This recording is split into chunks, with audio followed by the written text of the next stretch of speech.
this is it. It didn't take too long. It did take longer than a half an hour, I have to admit.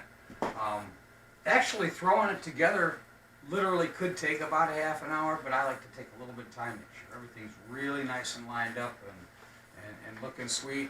Nice straight lines, and I like to measure my wing surfaces off of a flat surface when it's sitting and see if it's level and everything else. So pretty much I do just about the whole 9 yards. It doesn't have a battery in it right now, but it went together pretty well.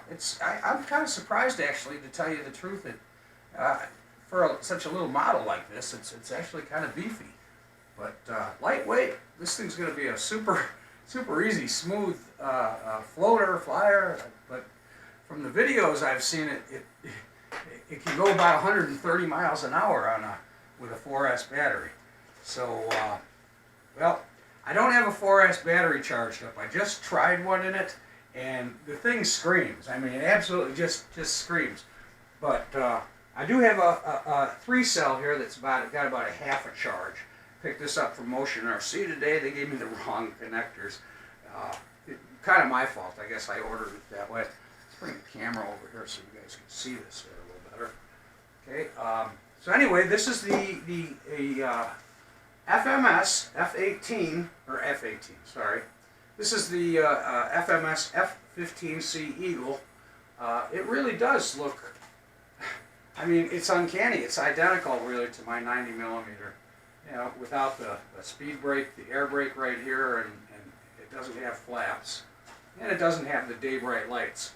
But the lights are something that I like to mess with the lights anyway, so I'll be trying those out on my own. And what I'm thinking of doing is actually kind of doing the same scheme as the free wing, and then I've got big one, little one, just one of those things. Kind of fun.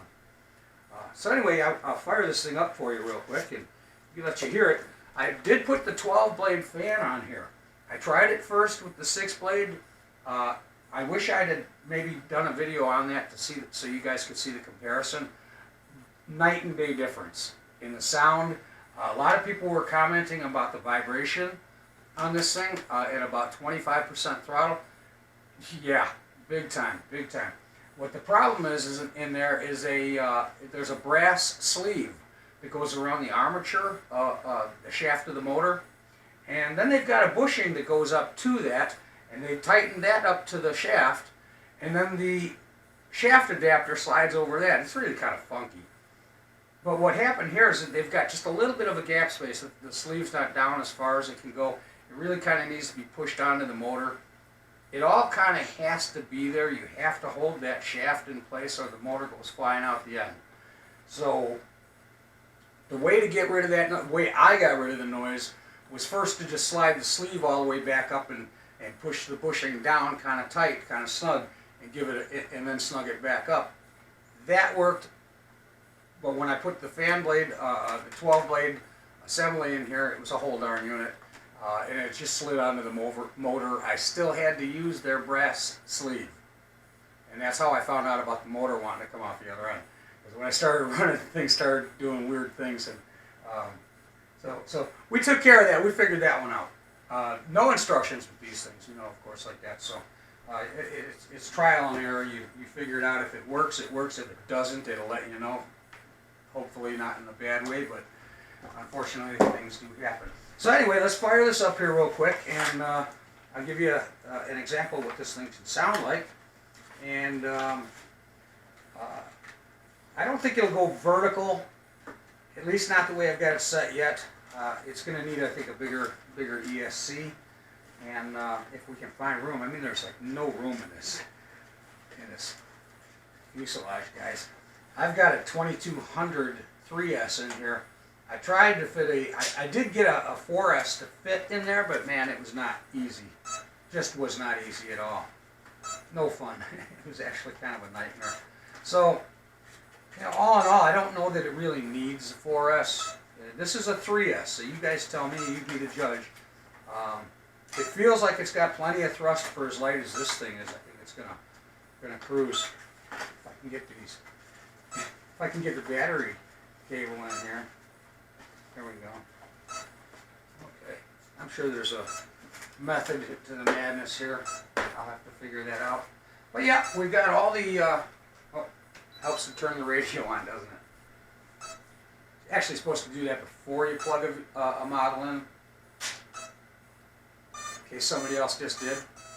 They take off with your ride. Okay, basic, and oh, I forgot to mention, this is a 3-channel. The rudder up in the front does work, or for steering only. Got no rudders on this thing. I'm thinking about a little modification because it would be a very easy thing to do.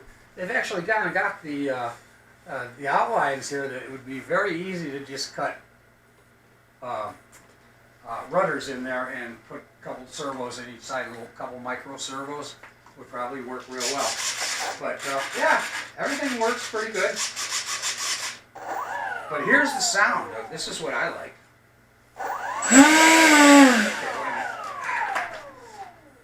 I wish I had done it before, because before it still has that high pitch whine and you'd heard that vibration.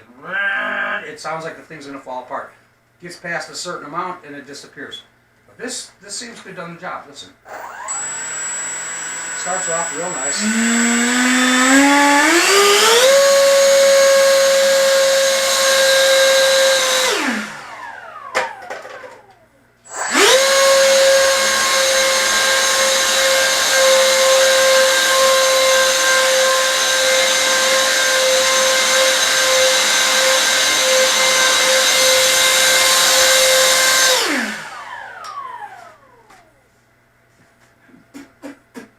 Anyhow, so it won't go vertical, but with a little bit of forward, it'll go vertical for a while, I guess. I can't wait to fly this thing. It's going to be a gas. 3-channel, though, bank and yank, and my voice is starting to crack. It's getting late. I've been up since like 2 o'clock in the morning. I work weird hours, nights, and that type of thing. So, anyway, the FMS F-15c Eagle for Motion RC. I'm happy. I guess I'm going to keep it. Obviously, I glued it together now. But I think it's going to be a great little ride. I love the way it sounds. It's going to sound like a real one in the air, guys. Thanks for watching.